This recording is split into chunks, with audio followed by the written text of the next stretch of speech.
What is good, Division agents? This is Kuzu Ranger coming at you from Japan. Today I want to address what seems to be one of the most common concerns about the Division, namely the lack of endgame content to keep people satisfied.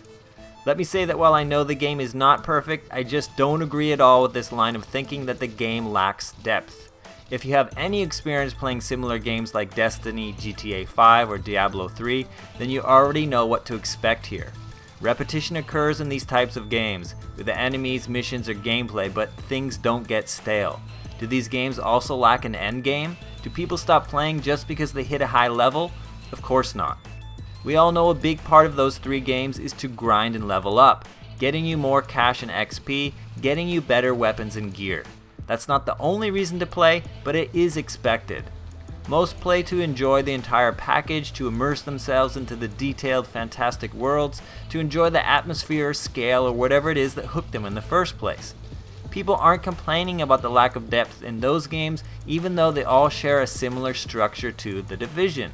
These games are all deep, hugely successful, and continue to have a large player base years after release. The same will be true with The Division. I'll admit I was surprised that the level cap was set to 30, but that doesn't mean there's nothing to do after reaching the max. At release, Diablo 3 had a level cap of 60, but since then have introduced Paragon levels to add an infinite amount. Don't forget The Division will also include your gear score. Regardless of some numerical goal to reach, there will still be other content, more modes, more activities, more challenges to complete, more gear to hunt for. Do people not understand this? It would be like saying once you reach Prestige 10 in Call of Duty, the game is just over. That's not the case. If you're a hardcore player, you keep playing simply because you still enjoy the game. It's really not that hard of a concept. On top of this, Ubisoft have already laid out their upcoming DLC plans. First up will be 2 free updates in the next 2 months.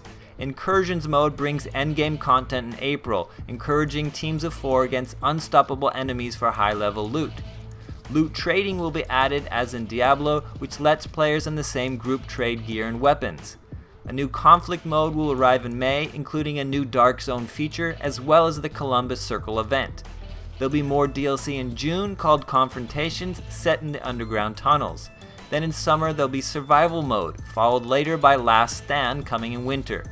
Ubisoft have also promised to give plenty of fresh missions both daily and weekly, as well as Dark Zone events periodically to spicing things up. The DLC description alone, Year 1, should tell you they're planning to support this game for years, right? Despite all this content, people are still complaining there'll be nothing to do. It's mind-boggling. If you don't like the game, then you don't like the game. That's fair enough.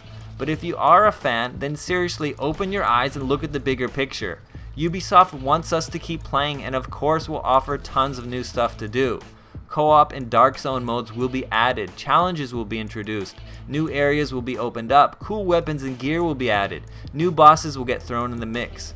Things will get tweaked to make the whole gaming experience more fun, fair, and long-lasting, and yes, they are listening. People just need to chill. Enjoy the game for what it is, or, don't.